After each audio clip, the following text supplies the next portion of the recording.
So, Raj, we'll talk about some of the movies that we watched this week from our home theaters. Um, the first one to start off, this is the first one I watched.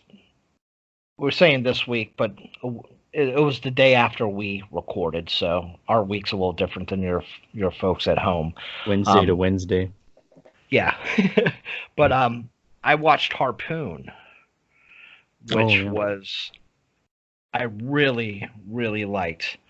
Um, Harpoon is going to be a film that's probably going to fall out of my top 10, which I'm kind of upset about because I did like it so much. Um, but it's basically it's kind of funny because it does just the way that the progression of the movie is. It kind of reminds me a little bit of Parasite, where it starts off as a really dark comedy and then just goes crazy, just becomes super dark. And I really like that in a film. But it's about three really close friends, two guys and a girl. The girl's dating one of the guys, but it's a really close circle. Um, it starts off with the one of the friends is rich, the other one is kind of poor, and the rich kid, it basically starts off with him beating the shit out of his friend Oh. because he thinks that his friend is sleeping with his girlfriend, who is the third friend in this circle. Um, so I can't give away what happens after that, but they kind of make up and they decide to go on a rich buddy's boat, and they get stranded, Mm, and it turns into a survival film. cool. Um, and it just gets so dark. There's a lot of good gore, um, and there's really good twists in the story. Um, they don't really telegraph them too well, which is a good thing. When I say they don't telegraph it well, you don't really see it all coming, Right. which I enjoy. Um, but it's just a really really solid, good indie horror film that you'll enjoy. So I definitely recommend it. Did it feel indie? No, not really. It you didn't really feel any limitations in budget. It and I'm saying mid-level indie. It's not like an underground film or anything like that. You know, they probably had a few $1 million to make the film. Oh, Um, so it's not like they're going off a $10,000 budget, but it yeah, it seemed like a really good film, and nobody's going to be disappointed in the quality of it. okay. Yeah, you were telling me about it. I'm always surprised to see like some of the high ratings of these movies that I've never even friggin' heard of. You're just like, oh, Harpoon did great. I'm like, what the hell is Harpoon? And You how know, did some nobody else never reading I about this? I've just seen a few people talk about it, and I've seen some people putting it kind of high up on their as of so far lists, Hmm. and I just wanted to look up. I think I gave this film an 8, Wow. which to me means I really really enjoyed it. Yeah, I gave it an 8. Um, and I actually said on my post in our group, and to clarify, an 8 to me is a really fucking good movie. 'Cause we get a lot of people. If you look at like IMDb, everything's a 1 or a 10 half the time. Yeah, it's really polarized. People get used to, like, I guess Uber and stuff. Like when they do ratings, everything has to be a 5, or and it's rare for me to have a 10, and it's very rare for me to have a 1. Um, I so mean, a pretty. one is strange. It's almost like just utter garbage, and there's like not a single redeeming factor. One is weird. I And don't know then, if I've ever and tell you rated a the truth, one. if something's a 1, it made me laugh enough to be a 2. You know what I'm saying? I think a one would just be, I would just be full of anger for having wasted my time in my life, Like having it seen would it. have I to be wouldn't like bother rating it. it would have to be like so it had to be like super racist or something. Like it have to be something that is just so foul. I can't think of a film I would have given, because if it was that bad, it probably I laughed enough to give it a 2 or a 3. Something, push it up one or two. Yeah, it was like the original birth of the nation. That might be a 1. If you got like blackface characters and stuff playing stereotypical roles, yeah, I'll give you a 1. I think I got through about half of that movie when I was like, man, I can't do this. It's just so bad. Arthur Miller. Song itself. Let's give Song itself a 1. Well, going from your 8, I'm going to go to what I gave an 8 in the group, Dr. Sleep. I was looking up reviews only after the fact, and I guess not a lot of people agree with me, but I really liked it. I liked Ewan McGregor's character of Danny, his rendition of it anyway, as an adult Danny, and it was really good. I liked the story, and I didn't see it, or at least I didn't want to see it as a sequel to The Shining. I guess it's a lot of people's favorite movies, and whether this is a letdown or anybody actually gives a damn about what I think. But I did not love The Shining. I enjoyed the book far more than I did the movie, and I felt like the movie The Shining did not go, and why am I talking about The Shining now all of a sudden? But the movie The Shining did not give due credit to Jack Torrance's character. There's so many more levels of Jack Torrance than they gave him in the movie. And sure, there's a limitation of an hour and a half, whereas, a book takes hours upon hours to read, and you can develop characters like crazy. You don't have that much time in film. But, it's Stanley Kubrick. If he's not going to be able to create a classic out of his character, he did it in his own way, in his own right.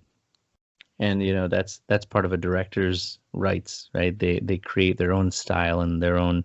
Sometimes they shift things around with characters, and Stephen King wasn't happy with his portrayal of the character, and I think it was also the wife Wendy also he didn't like, but it was I had a deeper understanding of Jack from the book, and I saw The Shining much younger when I was like a little kid. I didn't understand it, but I rewatched it after I read the book a while back, and I felt let down.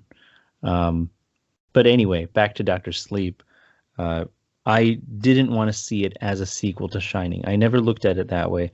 I actually, in my mind, I was thinking, does this movie tell enough of the story to be a standalone where, this could be a prequel in a sense, and then The Shining could be, it could be the first in the series, and then The Shining could be like the prequel sequel to this, so that, now we see like the backstory to Danny. It's like that would be much more interesting to me than thinking of this as a sequel to it. So I felt that it could do that, even as standalone. I don't even need Shining. But I did like it, and I really liked how they told the story. There were some aspects where I felt like, okay, some of these people have powers, and there were more characters with abilities. There's something referenced to as steam, which is a sort of just like your life force or spirit that the people who have this shine, they have this steam inside them, and they keep saying steam. And I felt like that was back to Stephen King's sort of style, where like I don't know if it was just the 90s, but the Stephen King movies that were just poorly adapted, and they're just like not comical, but it's just like they're not so horrifying. I can't even think of one really ridiculous adaptation, but they're out there. Sleepwalkers. Yeah, there you go. Maximum Overdrive. Oh, there you go. Yeah. He directed Maximum Overdrive, and I think he's probably in the height of his cocaine use then. A lot of people recommend the book Desperation, which I haven't read, but I remember seeing at an earlier time. That was not an impressive movie. There's a particular director, I forget who his name was, but I think he was behind a number of his movies at the time. Like that one, and there was 2 other ones I just cannot put my finger on right now. Probably should have done more research on that. But Dr. Sleep, I thought it was done really well. I got to stop saying that. But I really liked it. I really enjoyed it. And I saw it with my wife. They're having kids seeing that after having kids is a huge game changer for a particular scene. I did not expect it going into a Stephen King movie. Like I said, like I'm used to it being like a little bit softer. Even the second chapter 2, that was about right. Like I didn't feel like that was off the mark. I was like, okay, yeah, it's a Stephen King movie. This one, I felt it went up a notch in the storytelling department, the pace, and then there was a really graphic scene that I just was not expecting. And like I said, I have kids, and it was hard for me to watch. My wife could not watch it. She actually turned, and she was very emotional in the theater after seeing it. After we got home, as well as in the theater, it was hard for her to get through. So there was I was impressed with that aspect of it, but yeah, it caught me off guard. So I gave it an 8 for that reason. Well, Not if it that makes reason you alone. feel, if it makes you feel any better, since I have the pulse on the genre, I know the pulse of my people. Genre fans seem to really enjoy it. Enjoy what? Stephen King movies in general, or do you mean Doctor Sleep? Doctor Sleep. Oh, okay. To me, Stephen King is rather hit or miss. Yeah. Oh, you said that somewhere. I remember reading that. You said Stephen King for you is hit or miss. You said the exact line. Yeah. I'm not a fanboy like a lot of horror fans are. There's some of his films are just great, and some of them are just absolute bottom of the barrel. Yeah. The Shining is one of my favorite films ever. I just love Kubrick. Anything Kubrick touched, I think, is brilliant. But I heard Mike Flanagan directed this one, and from what I read, his thoughts on it was to try to juggle, because he wanted The Shining. He loves The Shining as well, the movie, and he wanted to be truthful to both sides of it as much as he could be. And from what I've heard from people talking about it, he did a pretty good job of not alienating either side, the book fans or the movie fans. Yeah, and there was that one. I always look for that character in the movie. I just started thinking about this. The writer. There's either like the writer is the main character, or there's a writer in the story. You know what I mean? Oh yeah, like an author. So that was in this. Does Steven have a cameo? I didn't see him. I was looking for him, but I didn't see it. Maybe someone else did. I was like, oh, where is he gonna pop up? I was looking for a driver or someone in the background. If he was in there, he didn't have a line, and he was entirely insignificant. Okay. I missed him from a mile. I guess I don't know. But yeah, I've droned on enough about Doctor Sleep. What's your next one? Okay, I'm going to go to probably the worst film I've seen this year, and that is The Girl on the Third Floor. Oh, Girl on the Third Floor. I think I unfriended the person that said that this was a good film. Ouch. I blocked them. I have to pick my movie recommendations carefully then. Yeah, they're not allowed in the same space as me anymore. But oh god, this is so bad. It stars what's his real name? I don't know if they probably bill him his real name, but he's CM Punk, who was a WWE superstar, and also very poorly fought in the UFC for 2 fights. He got his ass kicked really bad twice, and I think his career on that side is over. So he decided, let's act. And he did even more poorly in acting than he did in real fighting. Which is kind of sad because, WWE, you should have some kind of acting abilities, but then you do have The Rock. So. Who's brilliant. So I go on. But this is kind of a haunted house movie. The acting is so bad. It is so atrocious. It made me just like look at the screen and just wonder why this director didn't just fire CM Punk. I guess it's the only reason anybody's really watching is bringing some people to it. But please don't watch this, people. Just please don't. Don't. If your friend says it's a good film, don't be their friend anymore. Just cut them loose, guys. Yeah, it didn't make much sense. I'm not even going into what the story is because it's not even worth my time. Just don't watch it. I'm sad that I wasted my hour and a half. Ouch. You know, I could have been watching, Brady Bunch reruns and been happier. Oh. Harsh. But yes, that's probably the worst film I've seen of the year. Of the year. Oh, gross. Okay. Well, then I'm going to lighten things up then with Jojo Rabbit. Yeah, I want to see that one bad too. It is in my top 3 of the year, maybe top 5. I should have said top 5, maybe top 3 of the year. Really cute, really lovable character. The main character, the little boy. It's for me, a lot of the scenes where like brainwashing people. Like I'm always against. When it comes to like teaching children things that are much more political or like these war things, like that whole thing, teaching them Nazism at a young age, which is essentially the story is about a child who's growing up in World War II era Germany, where Hitler has taken control, and he's they're on the downward spiral. They're heading towards the downward spiral towards the end of World War II, and he is starting this. He's joining a Nazi camp for kids, and so the Hitler Youth, right? Yes. So he's joining that, and it starts to basically where we join his perspective on things, and it goes from there. I really shouldn't. I want to say a single thing. It is too good.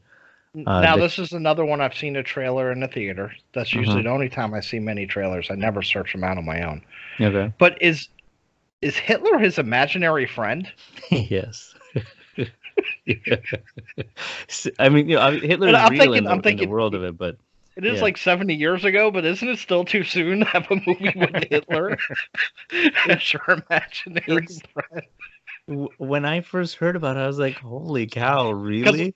Because our president, I would believe Hitler is his imaginary friend. So.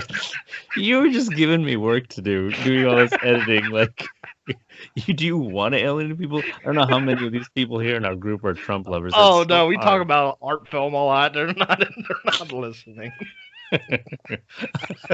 I just got the joke. Yeah, they're just watching Joe Dirt. Oh, Trump supporters.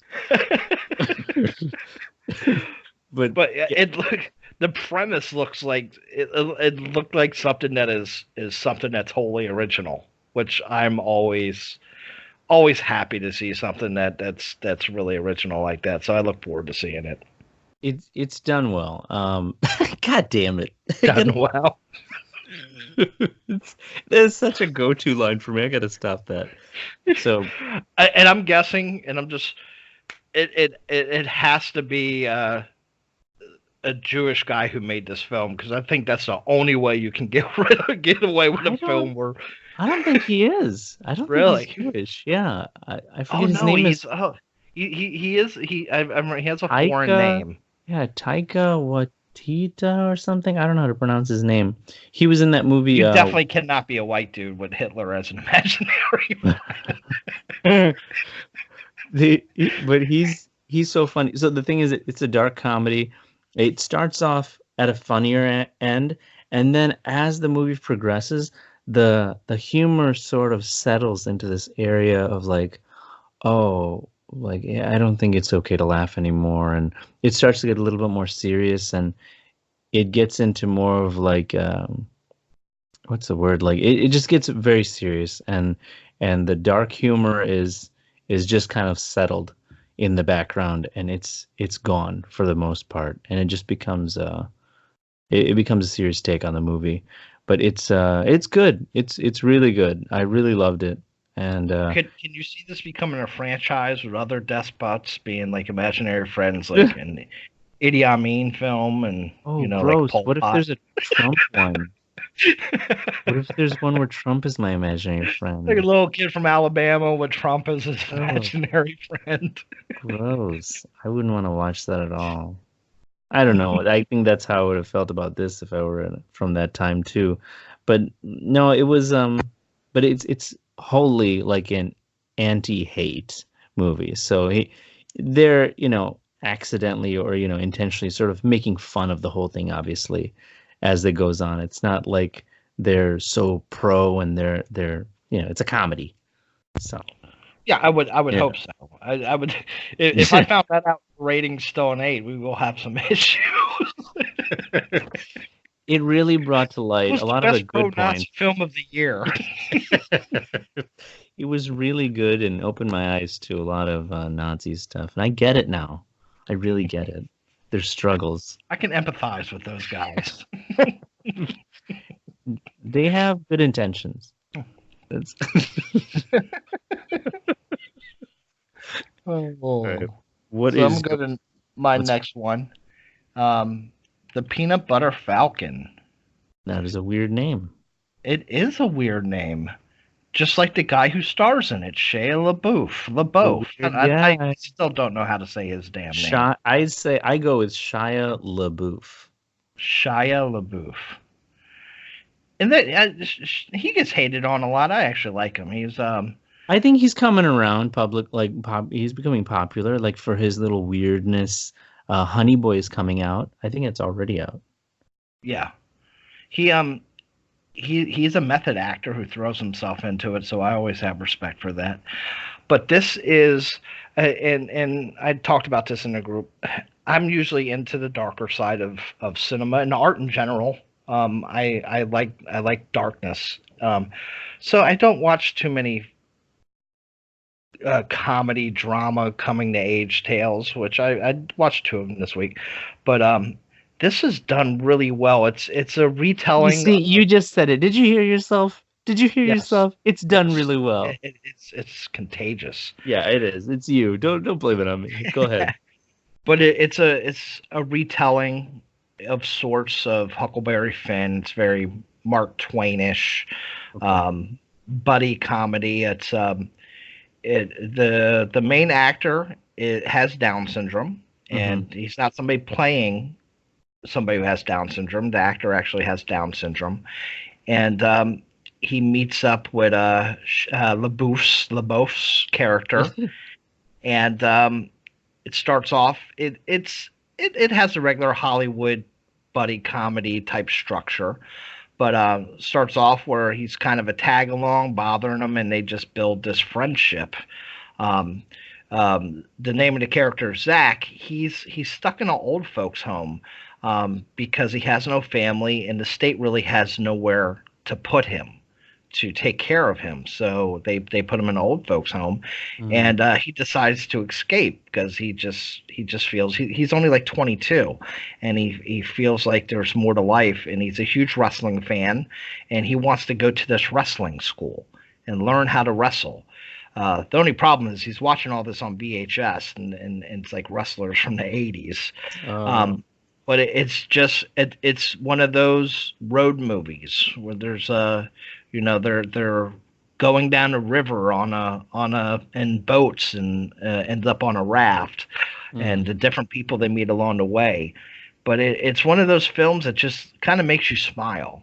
Right. It's just you feel good. You're not thinking deeply about it, but you're like, oh man, it's so awesome that this young guy with Down syndrome gets this chance to act in the film. And the story behind it is the 2 guys who directed the film met this kid, and I believe it was a camp for disabled actors. Okay. And they started to write a script. The script was going to be about Zach's, and his real name's Zach as well, his journey to become an actor.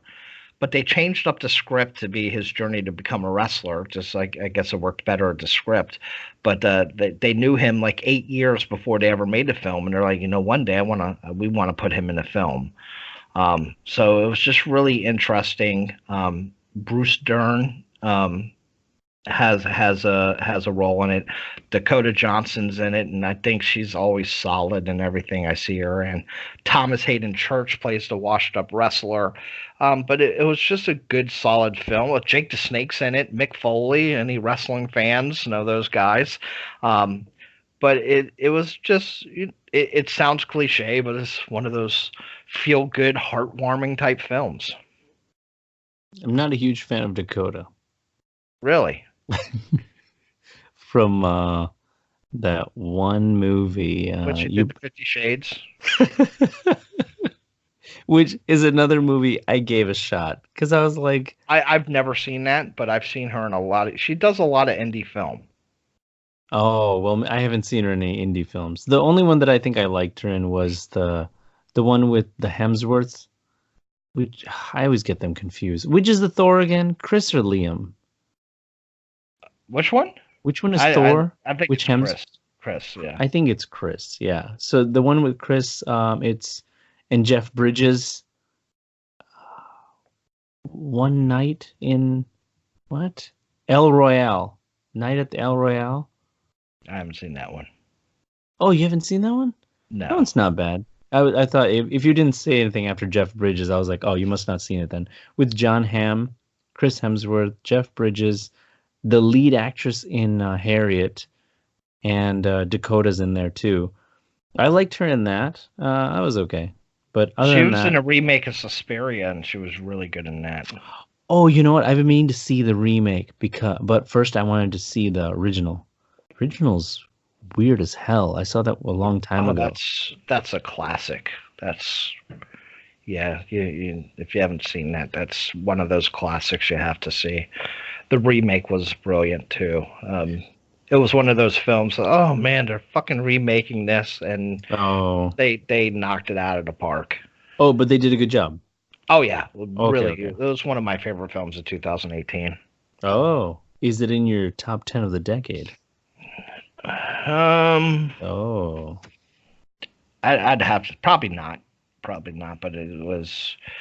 If we're doing like top 10 remakes, like for a list like that, it would. Oh, that's a good one. Top 10 horror remakes, it would definitely be in that. Yeah, we'll do one of those too. That's a good one, a remake list. A lot of people shit on remakes. There's some really good remakes out there. Oh yeah. I mean, a lot of people don't realize The Thing, which is a classic horror film, was a remake. The one with Kurt Russell? Yeah, that's a remake, and that's like legendary Hollywood horror right there. Oh yeah, whenever it comes on, I have to watch it. It's like I was like, oh yeah, that movie. Like, I love Kurt Russell in that role. There's something about him in that role that I don't see him in other ones, and I'm just like, oh yeah, I really like Kurt Russell in this movie for some reason. It's so like something about their emotions in that movie, like it just seems very real.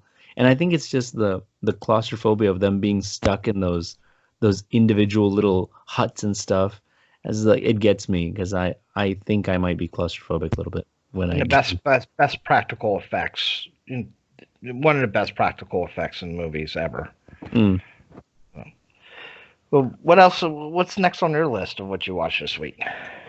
You got me. You outnumbered me this time. It was. Oh, really? You had a slow week, huh? Jojo and Dr. Sleep. I was trying to get. I'm going to see if I can see it this week. What is it? Breaking Days or something? There's a Japanese or a Korean movie I want to see. That one, and then I didn't get to see Motherless. That would have been my third one. I do want to. I did watch a series.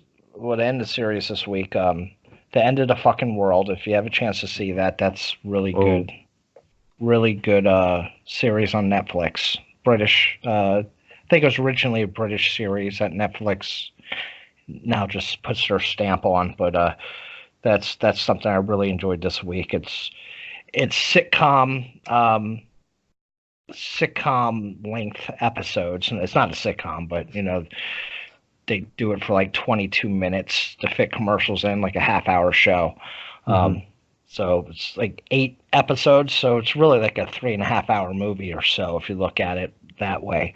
But yeah, I really enjoyed watching that. I won't get deep into that, but I just wanted to throw that out there. But my last one that I will mention is called Bliss. Bliss. That one just came out on Blu-ray this week. And I went in knowing nothing about this film at all. Only the fact that I've seen a couple people who I respect their opinion post, hey, you should see this movie. It's a really good movie. So I went in absolutely blind. And I'm thinking it's going to make my top 10 list for the year. Oh. I was really just blown away by it. I was just going to pull up what I said in the group here, because I have to blog about every single movie I watch. But yeah, it's a film where the director wears his influences on his sleeve, which some people see as a bad thing. Some people see, it doesn't really bother me if you have great influences. All art is influenced by other art, so there's never going to be anything that's 100% original. I think in this day and age, we're kind of past that. But I see the influence in this film as a couple directors I love. I see him reference Gaspar Noé, who is such an amazing director. He did Climax this year, which will be on my top 10 list. He also did Into the Void, which is probably his biggest hit, commercial success.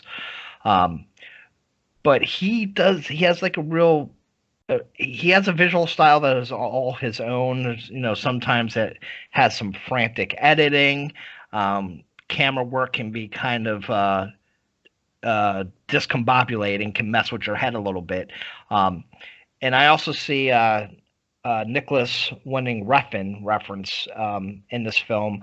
Refn is colorblind, so he uses these really colorful palettes in this film. Whoa, he basically that's interesting. He says, since I can't see colors, I have to saturate a lot of stuff so I can see what other people see. So it kind of it bleeds into his work, and he's one of my favorite directors. He's probably best known for Drive. Only God Forgives, but he has a great filmography. But this film, I think the way that I explained it, it's The Devil's Candy, which was a really good horror film. I think that's a last year film. It's Into the Void meets The Devil's Candy wrapped in a vampire story. Which I'm looking at my references now. I was like, do half the people even get my references? But I was gonna say, I'm not sure I've seen those movies, so this is lost on me. The film geeks will get it. But Into the Void was based off a DMT trip. Have you ever heard of the drug DMT? Of course, I have Joe Rogan. So the film starts off as a DMT trip and just kind of goes crazy from there. This film starts off. She's doing this. She's a painter who is kind of going through a block. She's having financial issues. She's not finishing her paintings. Her landlord is, busting her chops about paying the rent. So you get the sense that she's been kind of sober, and she's thinking that's why she's not producing much. So she meets up with a drug dealer and gets what's called Bliss, which kind of explains as a mixture of DMT and Coke. Okay. But for some reason it's black. I don't really understand that, but it's its own drug for this movie. Sure.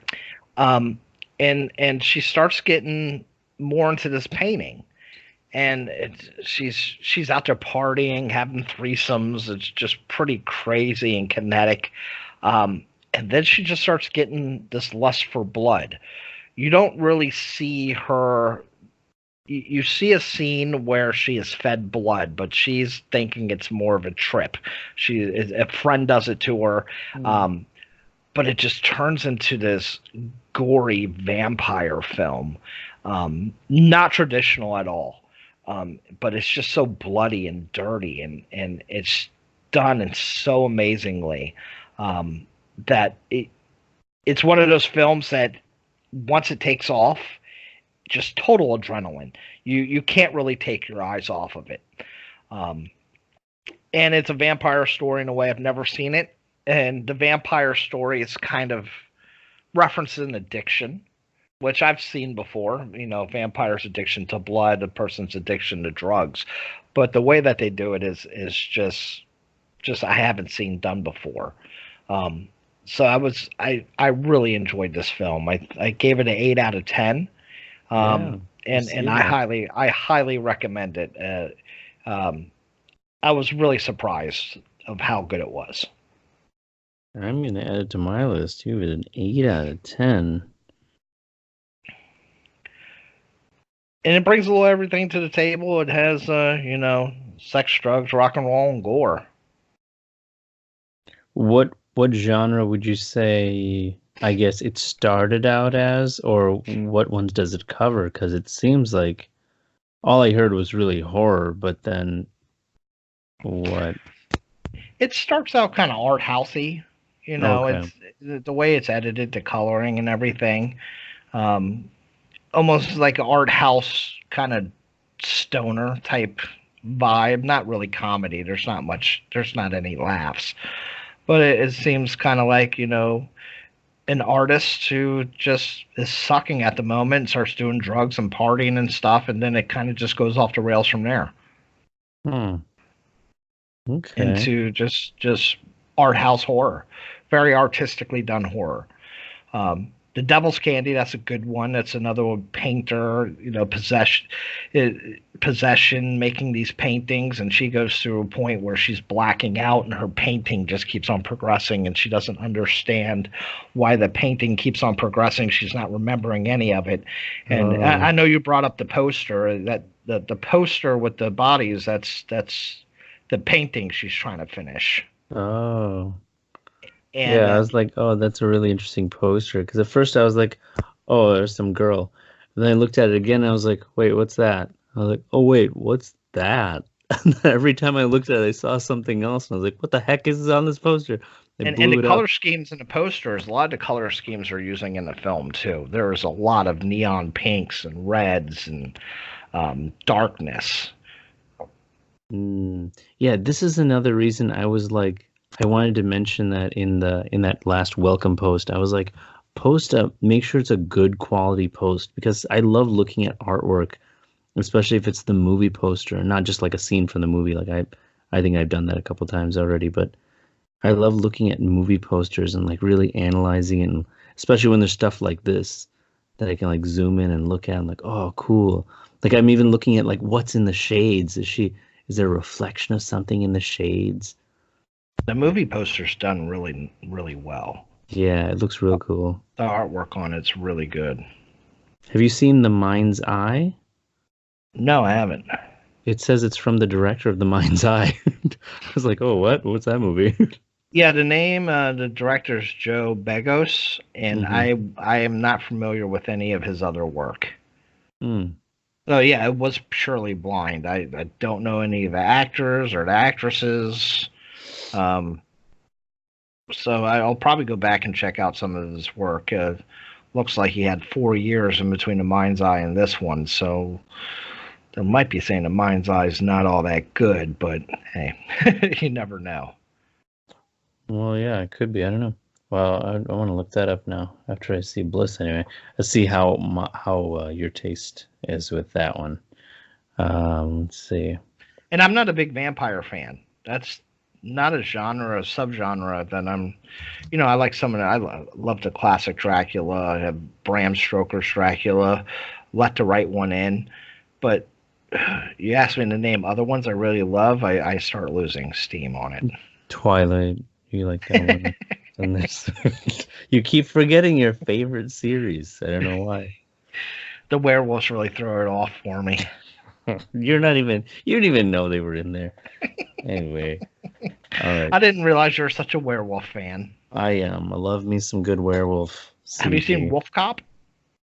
No, I think you mentioned it to me. That's a funny one. Check out Wolf Cop. That's a good one. I'm gonna write it down. Wolf Cop.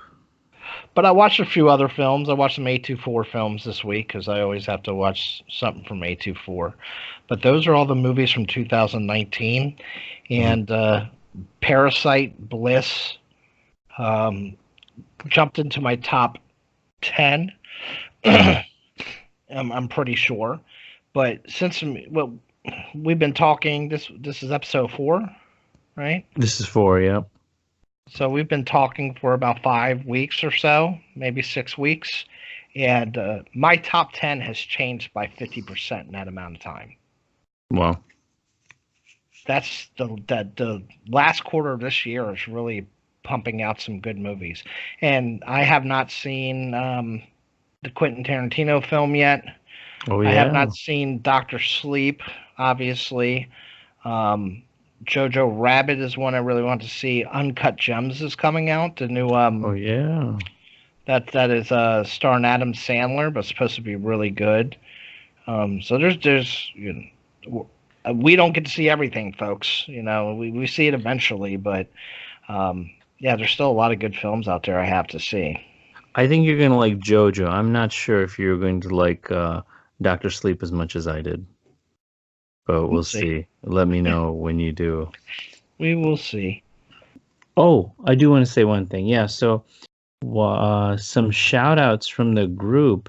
We want to say thank you to my sister-in-law actually took a leap and posted a little review about Greta.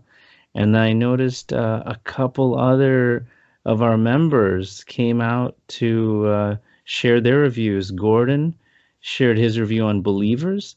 So thanks for chipping in, because we do want you guys to feel like you're part of the group and to share some non-spoiler reviews. Give us a rating. Tell us some movies that, really tickled your fancy. So that was really cool to see. You don't have to ask us for permission, but all we would like is a non-spoiler review.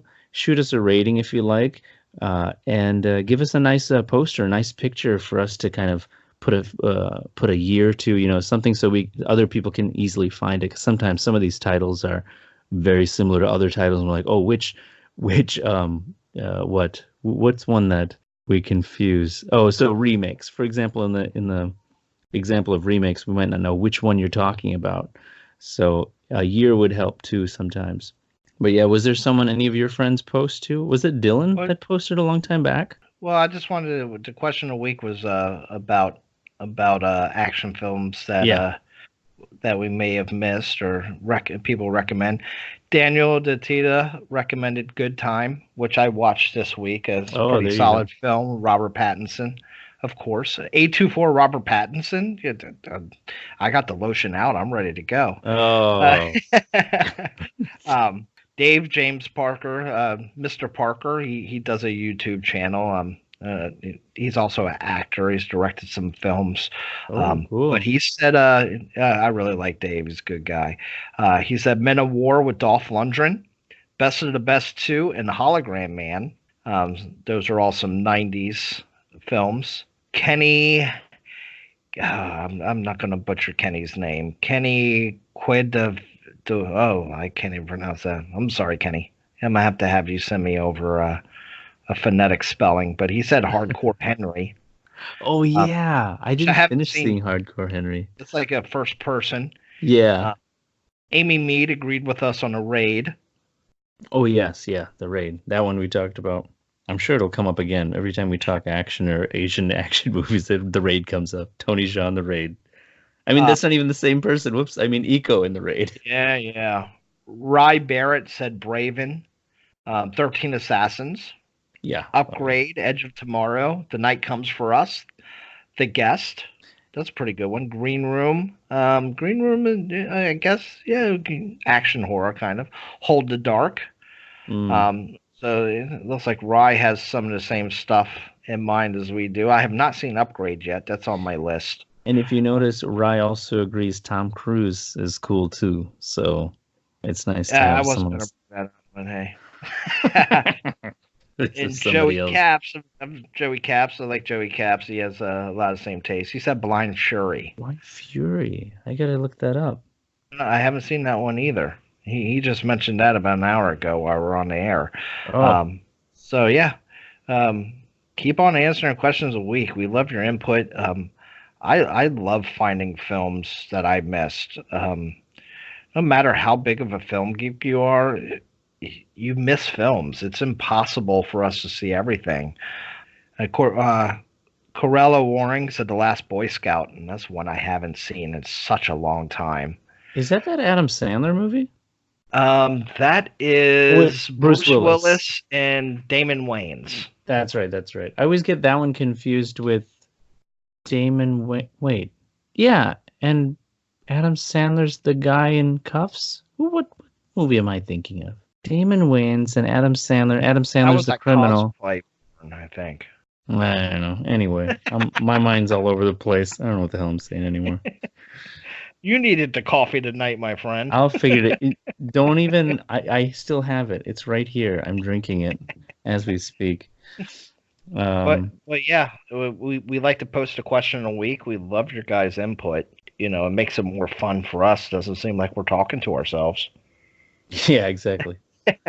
I was thinking one of these times we can do like maybe even like a live. Once we get more strict with our times, we can do like maybe a live party or whatever it's called. I don't know the Facebook lingo, but like a live stream thing while we're recording, and people can tune in. They can see, they can like do their live shout outs, or they can talk live while we're doing the recording. Yeah, I also want to give a shout out to Spencer Gray and Ryan Vincent Logsdon, both filmmakers who are part of the group too. They usually are active in the comment section. Really respect both of those guys. I've interviewed both of those guys before. Really, really good guys, talented. So we have some good people in the group. Yeah, thanks a lot, guys. We really appreciate seeing like your comments.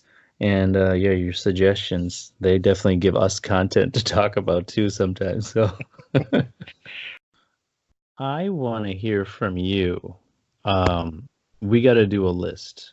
It's probably going to be the most upsetting show that we'd ever do, but maybe for a change, it might be fun for that way. But I want to hear a list from you of the most popular movies. Not like, oh, Marvel was really popular, I didn't like the Marvel movies. Not that from you. I mean like the big movies that maybe you expected to love, or so many people love, that you just didn't like, or didn't like, how it was for me with Parasite. Like this, I would give this isn't like a flop for me by any means. I'd give Parasite, if I give it a number, I would say I'd say okay, fine. I give it a 7.5. Okay. I can tell you my biggest letdown of the year, something I thought was going to just be really awesome, and it really let me down. That everyone else loved? A lot of people love it. Okay, which one? Brightburn.